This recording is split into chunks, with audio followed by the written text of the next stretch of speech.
Prima che uscisse pensavo che Digimon Beat Break sarebbe stato questo, un Digimon finalmente al passo con i tempi, con un'ambientazione cyberpunk, idee forti, trama orizzontale e mondo narrativo coerente, condito tutto da scontri epici all'insegna di nuove digievoluzioni. Insomma, il franchise che negli anni 90 era avanti di 20 anni sembrava finalmente sul punto di raggiungerci di nuovo, o almeno così sembrava. Accessing Multiverse.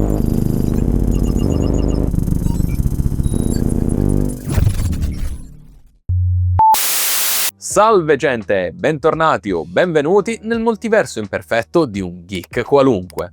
Oggi parliamo di una serie che aspettavo tantissimo, una serie che sembrava tornare col cappotto cyberpunk addosso e uno stile tutto nuovo. Ovviamente sto parlando di Digimon Beat Break, arrivato ormai al suo 7° episodio su un totale previsto di 49. Sì, avete sentito bene, ben 49 episodi, quindi prima che qualcuno mi venga a dire nei commenti sì, ma devi aspettare, la serie deve ancora ingranare, eccetera, eccetera, eccetera. Ragazzi, sono quasi 2 mesi di messa in onda, tra qualche giorno esce l'episodio 8 e penso sia doveroso cominciare a tirare un po' le somme, non credete? E il problema, vi anticipo già da adesso, purtroppo non è solo il ritmo, perché sì, lo so, in Beat Break il ritmo è tutto. Peccato che io questo famoso ritmo dopo 7 episodi ancora non riesca proprio a sentirlo. Allora, partiamo da un punto fondamentale. Non eravamo pazzi ad avere hype per questa serie. Le premesse per un Digimon davvero rinnovato c'erano tutte, e non parlo solo dei trailer pre-release che urlavano neon, glitch e cyberpunk come un influencer alla settimana del design di Milano, ma parlo proprio dell'idea dietro Beat Break, o meglio, dall'idea che sembrava esserci, perché sulla carta Beat Break poteva e forse doveva essere il primo Digimon capace di fare una cosa molto semplice, ma che il franchise cerca di rincorrere da anni, ovvero parlare la lingua del nostro presente digitale. E con questo non intendo semplicemente mettere ai personaggi dei tablet o degli smartphone in mano. Parlo di un mondo narrativo in cui i dati divengano veramente trama, i Digimon sono riflessi della nostra identità connessa, le reti costituiscono effettivamente delle minacce e l'intelligenza artificiale non è più una sorta di dio digitale, di entità cosmica o una magia 2.0, ma un vero problema etico e reale. Insomma, quel tipo di futuro che ormai trovi un po' ovunque. Digimon invece, che già nel 99 parlava di internet quando molti di noi non avevano nemmeno il modem a 56k, sembra arrivare ancora una volta in ritardo. E Beat Break sembrava finalmente l'occasione per in un certo senso invertire la tendenza. Ora, parliamoci chiaro, il problema ovviamente non è Digimon che voglia cambiare, anzi era ora che provasse a rinnovarsi un po'. Il problema principale è come lo sta facendo. Beat Break dà l'impressione di avere tante idee ma non una direzione. Non sai se vuole essere cyberpunk, comico, investigativo, drammatico o tutto insieme. Una delle cose che mi aveva davvero attirato all'idea di Beat Break era la promessa, o almeno la sensazione, di una storia continua, costruita con un mistero centrale forte. Qualcosa che evolvesse episodio dopo episodio come un'indagine, una discesa lenta e graduale nei meccanismi del mondo digitale futuro. E niente, eccoci qua all'episodio 7 con la sensazione che la serie sia ancora in una fase introduttiva infinita. Attenzione, ogni episodio mette qualcosina sul tavolo. Abbiamo il fratello del protagonista in coma, abbiamo i Digimon che divorano l'E-Pulse e da lì c'è questo discorso dei casi di Cold Heart, anche se sta storia dell'E-Pulse non è che sia proprio stata ben chiarita, però vabbè, i Glowing Dawn e le altre squadre di cacciatori, la menzione che c'è stata appunto nell'ultimo episodio sulle 5 stelle, Kyo che praticamente ha costruito un habitat o oasi sicura per i Digimon che salvano, e ci sono sempre queste sottotrame, diciamo, di corporazioni, hacking e traffici vari, ma il problema è che tutto resta un po' abbozzato, cioè è come se la serie avesse paura di mettere il piede sull'acceleratore, è come se Beat Break avesse una valigetta piena di spunti narrativi, ma che invece di darceli li mostra uno per volta dicendoci: ehi, guarda, lo spunto narrativo ce l'ho, forse un giorno ti servirà, forse. Intanto però torniamo al Digimon random della settimana. Ora, non c'è niente di male nell'avere episodi autoconclusivi, ok? Digimon l'ha sempre fatto, e il problema però è quando una serie che vuole sembrare a tutti i costi orizzontale e misteriosa, nella pratica resta episodica senza allargare troppo il puzzle. Ed è qui che Beat Break crea una sensazione davvero strana, ovvero come se la storia fosse in attesa di cominciare, ma da praticamente 2 mesi. E a questo punto la domanda è quasi inevitabile, cioè cosa diamine stiamo aspettando? Un colpo di scena in particolare, la prima digivoluzione a cui ci torneremo dopo, all'episodio 10, 15, 20, 30, cioè cosa stiamo aspettando realmente? Perché nel frattempo lo spettatore, io, resto sospeso, non perché la storia mi stia intrigando, ma perché siamo ancora fermi al via. Ora, una delle cose che mi aspettavo da Beat Break era un modo diverso di rappresentare i combattimenti, non per forza più violenti o più dark, ma non so, più significativi o comunque artisticamente o dinamicamente diversi, dato il tono cyberpunk. Parliamoci chiaro, in questo anime i Digimon non rubano di certo caramelle ai bambini, ma l'E-Pulse, che corrisponde in un certo senso all'essenza vitale, e questo è un concetto potentissimo, quasi horror e soprattutto più cyberpunk che mai. Cioè, l'essenza vitale viene ridotta un po' a una fonte di energia, un dato che può essere sottratto. Eppure, paradossalmente, nonostante questa premessa così pesante, i combattimenti raramente trasmettono davvero paura per i personaggi, urgenze o conseguenze tangibili sulla storia. Sono scontri che arrivano, si consumano e svaniscono, come se nulla fosse. Sì, ok, a volte c'è qualche risvolto nella trama, ma cioè, resta comunque lì. E soprattutto la messa in scena spesso non sostiene l'idea. Prendiamo come esempio il fratello del protagonista, ok? Che è praticamente in coma a causa di uno di questi attacchi da parte di Digimon che gli ha prosciugato il polso, ok? All'interno dell'anime lo chiamano caso di cold heart, ok? Cuore freddo. Questo doveva essere un trauma fondante a livello narrativo, un punto di non ritorno, e nonostante la serie provi a renderlo tale, il risultato è sorprendentemente distante, cioè è quasi clinico. A me quella parte di episodio non mi ha trasmesso le emozioni che mi doveva trasmettere. Inoltre, se mi dici che i Digimon possono sostanzialmente uccidere gli umani, perché non sento mai questo terrore, questa urgenza, questa sensazione di irreparabile? Cioè è come se Beat Break avesse paura di mordere davvero, di affondare i denti nel concetto che essa stessa ha presentato. E il problema in una serie che parla di attacchi ad esseri umani, di reti ostili, di predazione digitale, è che se non sento il pericolo, se non sento la posta in gioco, allora cosa diavolo mi rimane? Attenzione, non mi aspetto combattimenti incredibili a ogni episodio. Digimon non è solo laser, razzi e cazzottoni, ma mi aspetto comunque delle battaglie, degli scontri con un'alta posta in gioco, che possa smuovere o sconvolgere il mondo dei protagonisti e del mondo che li circonda, ovviamente. Ma per ora, dopo 7 episodi, sta roba praticamente non succede. Non succede.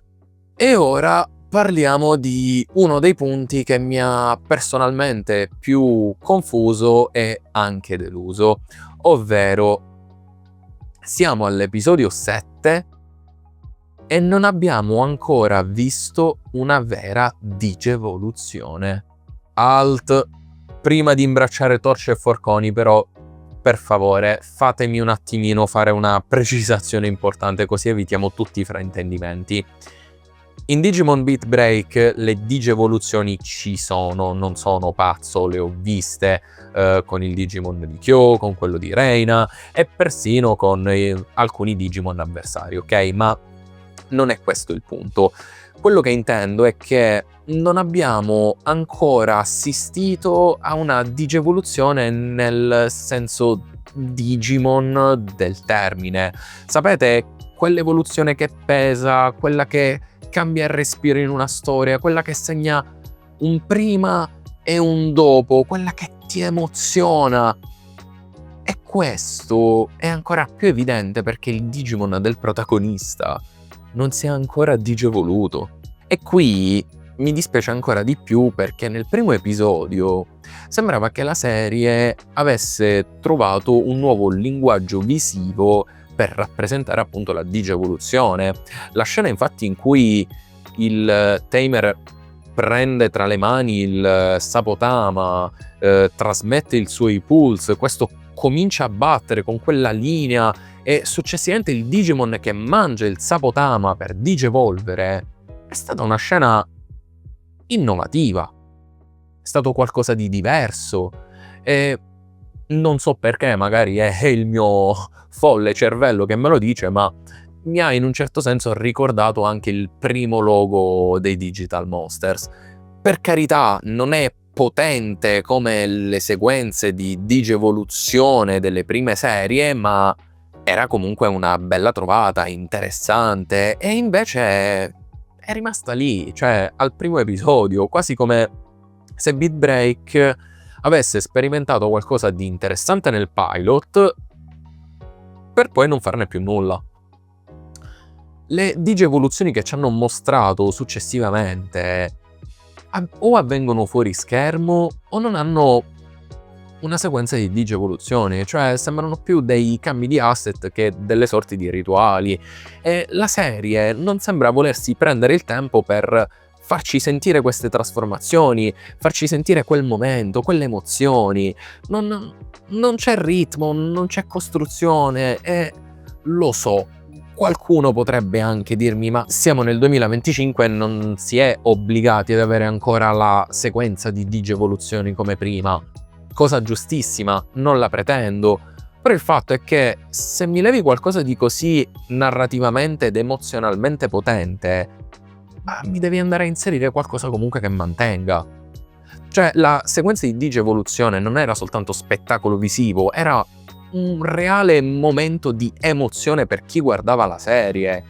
E senza quel respiro, senza quel salto emotivo, ogni combattimento rischia di essere in un certo senso stagnante, monotono. È proprio questo che intendo quando dico che non abbiamo ancora visto una vera digievoluzione, non perché non sia avvenuta ancora sullo schermo, ma perché ancora non ha avuto il peso, il tempo e il significato che dovrebbe avere in una serie Digimon. E qui arriviamo a un altro nodo che per me crea davvero un'enorme dissonanza, ovvero l'identità visiva e il tono generale dell'anime.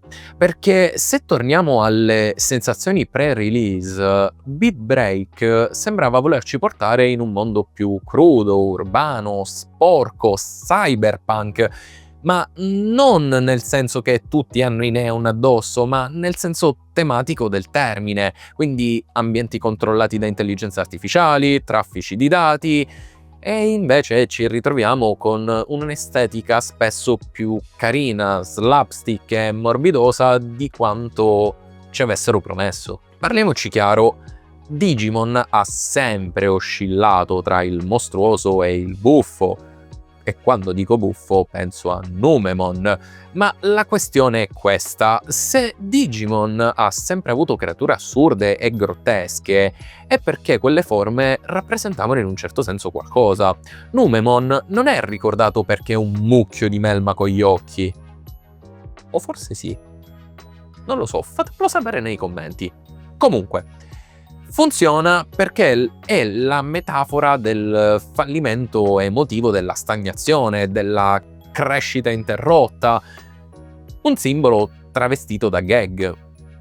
In Beat Break, invece, l'idea validissima sulla carta che i Digimon riflettano ciò che amano o vivono i loro partner, a volte viene applicata forse in un modo troppo letterale. Pensiamo infatti al Digimon scavatore / demolitore, perché il suo partner lavora in quel settore, o il Digimon moto, perché il proprio partner ama le moto, e così via. Ora, di per sé non è sbagliato come concetto, anzi è quasi in linea con la logica fondativa del franchise. Il problema però è che spesso manca quel passaggio creativo in cui l'oggetto diventa mito e creatura. Cioè, senza questo passaggio rimane solo un oggetto a cui ci si incollano occhi e braccia. E si pensa di aver fatto il Digimon, ma non è esattamente questo. Inoltre, lo stacco con l'atmosfera che la serie invece vorrebbe avere si sente parecchio, perché in una storia che vorrebbe essere drammatica, cupa, con toni cyberpunk, tutte queste creature di questo genere sembrano uscite invece da un catalogo di mascotte industriali. E parlando di mascotte, è inevitabile parlare di lui. Il Digimon del protagonista, Gekkomon. Allora, il concept iniziale di Gekkomon sembrava davvero interessante. Certo, il design non è particolarmente dark, ma è comunque coerente col mondo proposto. Il problema di Gekkomon però è che episodio dopo episodio diventa sempre più slapstick, sempre più sopra le righe, sempre più rumoroso, fino a risultare stramaledettamente fastidioso. Soprattutto perché è come se non rispettasse l'atmosfera che tutto il resto vorrebbe costruire. E di nuovo, non è sbagliato avere un partner Digimon con una personalità comica, lo hanno fatto già altre volte. Vediamo per esempio Guilmon, Terriermon, Shoutomon, quando funziona. Ma il problema vero e proprio qui è l'incoerenza tonale, perché non puoi chiedere allo spettatore di credere a un mondo cyberpunk crudo con persone a rischio e poi farlo convivere però costantemente con gag e toni da mascotte. È come se in Blame arrivasse un minion. Ora, non è impossibile, ma ecco, non so quanto questo funzioni. Ora, per riassumere, l'estetica promette cyberpunk, la regia cerca il dramma, ma il character design devia verso una sorta di cartunesco involontario che spegne totalmente la tensione. E il risultato, purtroppo, è che l'immaginario della serie è sempre meno riconoscibile, meno incisivo e soprattutto meno Digimon.